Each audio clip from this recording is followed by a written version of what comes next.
Assalamualaikum warahmatullahi wabarakatuh. Alhamdulillahirabbil alamin. Segala puji bagi Allah Subhanahu wa taala yang masih memberikan kita nikmat iman, nikmat Islam dan kesempatan untuk merasakan kebahagiaan pada hari ini. Salawat serta salam semoga selalu tercurah kepada Nabi Muhammad SAW, kepada keluarga, sahabat, dan kita semua sebagai umatnya. Hadirin yang dirahmati Allah, tema tausiah kali ini yang saya bawakan adalah mengenai malam takbiran. Ketika malam takbiran tiba, kita mendengar kalimat yang sama berkumandang di mana-mana. Allahu Akbar, Allahu Akbar, Allahu Akbar. Suara itu terdengar dari masjid, dari musola, dari rumah-rumah, bahkan dari hati orang-orang yang merindukan Allah. Namun ada satu pertanyaan yang penting untuk kita renungkan bersama-sama. Apakah takbir yang kita ucapkan hanya sekedar suara atau benar-benar hidup di dalam hati kita? Hadirin yang dirahmati Allah, seperti yang kita tahu bahwa kalimat Allahu Akbar berarti Allah Maha Besar.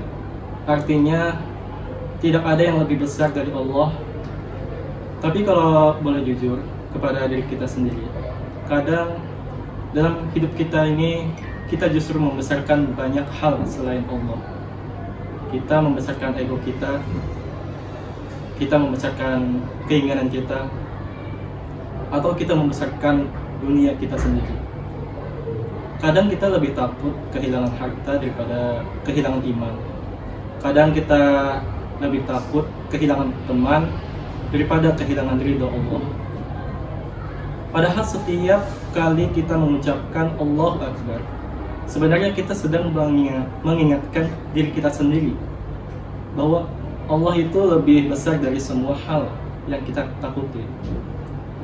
Lebih besar dari masalah kita, lebih besar dari kesedihan kita, atau bahkan lebih besar dari luka yang pernah kita rasakan.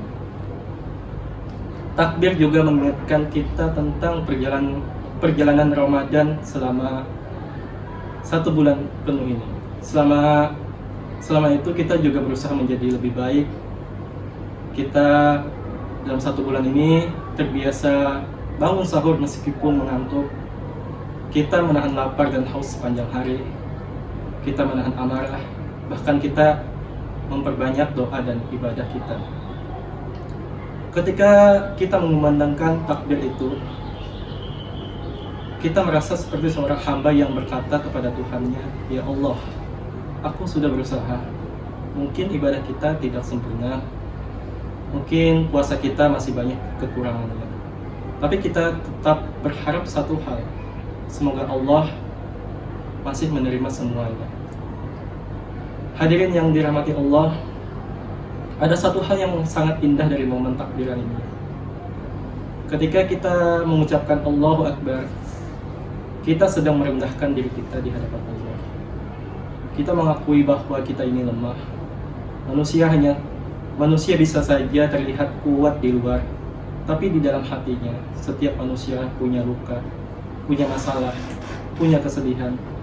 Dan ketika kita bertakbir, seolah kita berkata, "Ya Allah, Engkau yang paling besar, dan aku hanyalah hamba yang sangat membutuhkanmu."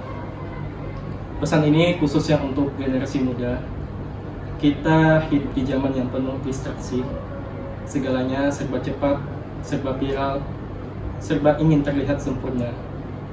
Tapi pada malam takbiran, itu mengingatkan kita bahwa hidup ini bukan tentang siapa yang paling terkenal, paling kaya, atau paling populer. Hidup ini tentang siapa yang paling dekat dengan Allah. Takbir adalah momen untuk kita berhenti sejenak dan bertanya kepada diri sendiri. Setelah Ramadan ini, apakah kita akan menjadi pribadi yang sama seperti dulu? Atau kita hanya menjadi pribadi yang lebih baik, yang lebih rajin sholat, lebih menghormati orang tua, lebih menjaga hati dan lisan? Karena sesungguhnya kemenangan yang paling besar itu bukanlah datang dari hari raya, tapi kita ketika hati kita berhasil kembali kepada Allah. Hadirin yang dirahmati Allah, ketika malam takbiran nanti kita akan mengucapkan Allahu Akbar, Allahu Akbar, Allahu Akbar. Semoga itu bukan hanya suara di lisan kita, semoga itu juga menjadi kesadaran dalam hati kita bahwa tidak ada yang lebih besar dari Allah. Dan semoga setelah Ramadan ini kita tidak hanya merayakan hari kemenangan, tapi benar-benar menjadi orang yang menang melawan hawa nafsu kita sendiri untuk kedepannya. Semoga Allah menerima seluruh amal ibadah kita. Amin, amin ya rabbal alamin. Saya akhiri tausiah pada video kali ini. Mohon maaf jika ada kesalahan kata atau kekurangan. Wassalamualaikum warahmatullahi wabarakatuh.